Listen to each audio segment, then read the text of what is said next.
Leader ఏమన్నాడంటే, నేను ఎప్పుడైతే మీకు సిగ్నల్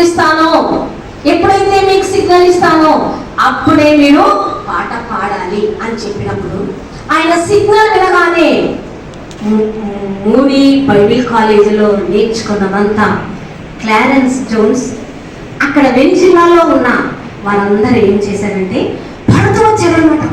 పాడగానే అప్పుడు క్లారెన్స్ జోన్స్ గుర్తుపడుతున్నాడు, ఆహా వీళ్ళందరితో కలిసి నేను పాడగలుగుతున్నాను అని తనకి హృదయంలో మంచి తీర్మానం వచ్చింది.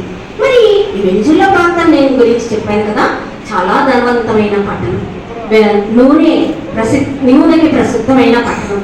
చాలా మంది ధనవంతులు ఉండేవారు. అందరూ వచ్చి రేడియో స్టేషన్స్ లో రేడియోస్ కొనుక్కుంటూ వెళ్ళేవారు. కొనుక్కొని ఇతర దేశాలకు రేడియోలలో పంపించేసేవారు అన్నమాట. వీళ్ళు ఏదైతే సువార్త చెప్పారో, ఏ పాటలైతే పాడుతూ వచ్చారో ఆ పాటలన్నీ దేశాలు వెళ్ళిపోతూ వచ్చాయి. ఇప్పుడు క్లారెన్స్ జోన్స్ ఒక హృదయంలో తీర్మానం చేసుకున్నాడు, ఇక్కడ చాలా ధనవంతులు ఉన్నారు, ఇన్ని రేడియోస్ వెళ్ళిపోతూ వస్తున్నాయి, అయితే నేను ఎక్కడికి వెళ్ళాలి, నేను కూడా ఇంకొక ప్రాంతంలో వెళ్ళాలి, పేదవాళ్ళ మధ్య నేను సేవ చేయాలి. ఇక్కడ ధనవంతులు ఉన్నారు, వారికి ఇష్టమైన డబ్బులతో అన్ని కొనేసుకుంటున్నారు, అయితే పేదవారికి ఎట్లా సువార్త ప్రకటిస్తాము అని చెప్పేసి అక్కడే ఉన్న వెనిజులా ప్రాంతంలో ఉన్న పేదవాళ్ళ మధ్యకు చూడండి, ఇక్కడ వెనిజులా ప్రాంతంలో వాళ్ళు ఏమన్నారనంటే, ఇక్కడ అంత బాహాటముగా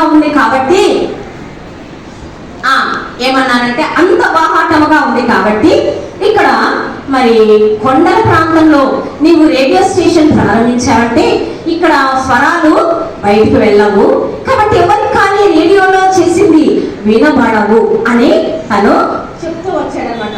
చెప్తూ వచ్చినప్పుడు వెంటనే ఆయన, ప్రభువా నేను ఎక్కడికి వెళ్ళాలి, ఏ స్థలం నేను తీసుకోవాలని అంటే తనకు ఒక చిన్న గుడిసెలాగా ఒక పాక కనబడుతూ వచ్చింది. అక్కడ గొర్రెలు తర్వాత పశువులు ఉన్న స్థలం. అప్పుడు ఏమనుకున్నాడంటే, అరే ప్రభు కూడా ఇటువంటి స్థలంలోనే, ఇంతగా తగ్గించుకున్న పట్టణంలోనే తను జీవిస్తూ వచ్చాడు కదా, అయితే ఇది నాకు మంచి స్థలంగా ఉందని చెప్పి ఏం చేశాడనంటే ఆ వెనిజులా ప్రాంతంలోని చిన్న గుడిసెలో తను రేడియో స్టేషన్ ప్రారంభించాడు.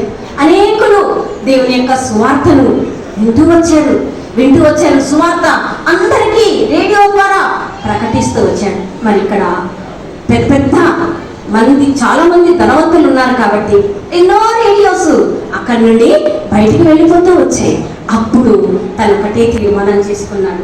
ఏమని తీర్మానం చేసుకున్నాడంటే, ఇప్పుడు ధనవంతులకు నేను ప్రకటిస్తున్నా, మరి పేదవాళ్ళకి ఎవరు ప్రకటించాలా అని చెప్పేసి పేదగా ఉన్న ఒక స్థలానికి, ఒక చిన్న స్థలానికి, గుడిసెలు ఉండే స్థలానికి, ఒక వీధిలో కూర్చొని రేడియోలో పెట్టుకొని పాటలు పాడుతూ ఉన్నాడు.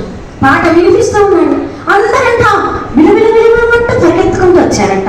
ఏంటి ఈ పాట, ఏంటి ఈ వాక్యం, ఏంటి ఈ మాటలేంటి అని అంటే, రండి కూర్చోండి అని అంటే అందరికీ దేవుని యొక్క ప్రేమను, దేవుని యొక్క సువార్తను, ప్రభు ఈ ప్రజలందరి కొరకే, కూర్చున్న మీ అందరి కొరకే ఏ గొప్ప కార్యాన్ని చేశాడో ఆ కార్యమంతా ఆయన వివరిస్తూ వచ్చాడు. చాలా డబ్బులు క్లారెన్స్ జోన్స్ కి అందరు ఆ పేదవారే కానీ ఆ ఒక్కొక్కరు వారికి కలిగిన దాంట్లో చిన్న మొత్తంలోనే క్లారెన్స్ జోన్స్ కి మనీ ఇస్తూ, మీ యొక్క రేడియో స్టేషన్స్ ని ఇంకా ఎక్కువ చేయండి అని చెప్పేసి డబ్బు అందరూ అక్కడ కూర్చున్న 87 మంది యవనస్తులే కానీ, పెద్దవారే కానీ, చిన్నపిల్లలే కానీ దేవుని యొక్క సువార్తను వినడానికి వారు ముందుకు వస్తూ వచ్చారు. అక్కడి నుండి ఆయన అనుకున్నాడు, మరి ధనవంతమైన పట్టణంలో నేను సువార్త ప్రకటించాను, పెద్దవారికి కూడా నేను సువార్త ప్రకటించాను అని చెప్పి, అట్లా కాదు, నేను ఇప్పుడు ప్రతి ప్రాంతంలో, ప్రతి లోయకు, ప్రతి కొండకు నేను వెళ్ళి సువార్త ప్రకటించాలని చెప్పి కొంతమందిని, ఆ గ్రామంలోని కొంతమందిని తీసుకొని, ఒక 2-3 తీసుకొని తను కూడా, వాళ్ళు కూడా గుర్రాల మీద క్లారెన్స్ జోన్స్ కూడా గుర్రం మీద ప్రయాణం చేస్తూ ఎక్కడికి వెళ్ళాడు తెలుసా? సువార్త ప్రకటించడానికి వెళ్తూ ఉన్నాడు. సువార్త ప్రకటిస్తున్నాడు, లోయలోకి వెళ్తున్నాడు. అక్కడ ఏ పట్టణం ఉంటే, ఏ గ్రామం ఉంటే ఆ గ్రామవాసులకు చెప్తున్నాడు, ఏ కొండ ఎక్కుతున్నాడు. ఇటువంటిదంతా చేస్తూ చేస్తూ సువార్త ప్రకటించి తిరుగు ప్రయాణం అవుతున్న సమయంలో తెల్లవారుజాము 4 గంటలకు తనతోటి వచ్చిన వారు ఆ రోడ్డు బాగా తెలుసు, వాళ్ళ గుర్రాలను ఏ విధంగా నడపాలో వారికి తెలుసు కాబట్టి వాళ్ళు ఏం చేశారు తెలుసా?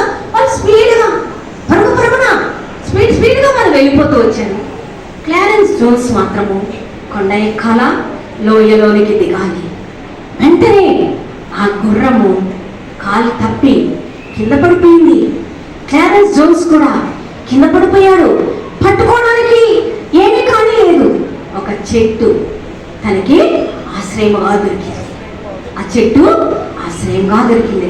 ఆ చెట్టును పట్టుకున్నాడు. సహాయం చేయండి అని అరుస్తున్నాడు. తనతో వచ్చిన సువార్థికులు ముందుకు వెళ్ళిపోయారు. వాళ్ళు చాలా ఒక గ్రామం దాటిపోయిన తర్వాత వెనక్కి తిరిగి చూస్తే క్లారెన్స్ జోన్స్ లేడే. అయ్యో క్లారెన్స్ జోన్స్ లేడు అని చెప్పేసి మళ్ళీ తిరిగి వెనక్కి వచ్చారు. అట్లనే గుర్రము క్రింద తన కాళ్ళు ఉన్నాయి. ఆ కాళ్ళను తీయాలంటే గుర్రం ఎంతో బలమైనది, తన కాళ్ళు పైకి రావటం లేదు.